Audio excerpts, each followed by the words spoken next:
आपको इससे भी आला किस्म की अगर मैं बात बताऊं, एक साहब आए, उन्होंने कहा मैं सुना हूं कि ईमान लाने के बाद नमाज फर्ज है। सबसे पहली चीज क्या है? ईमान लाने के बाद नमाज फर्ज है। वो ईमान नहीं लाए थे।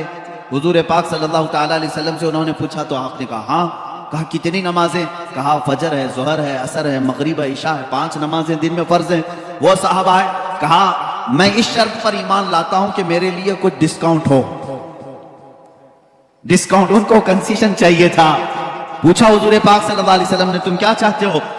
उन्होंने कहा मैं 5 नहीं पढ़ सकता, 3 मेरे लिए कह दीजिए, मेरे लिए 3 कर दीजिए, फर्ज मैं 3 पर ही ईमान लाऊंगा।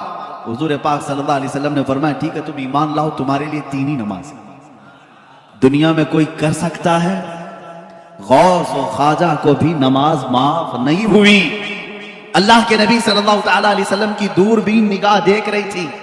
तारीख में यह रिवायत तो है, वो इसी शर्त पर ईमान लाए कि मैं 3 ही पढ़ूंगा, 3 की मुझे कंसेशन मिले, 2 की कंसेशन मिले, 3 पर मैं ईमान लाता हूं। ईमान लाए, लेकिन रिवायत ये बताती जिंदगी भर कभी 3 नहीं 5 ही पढ़ा।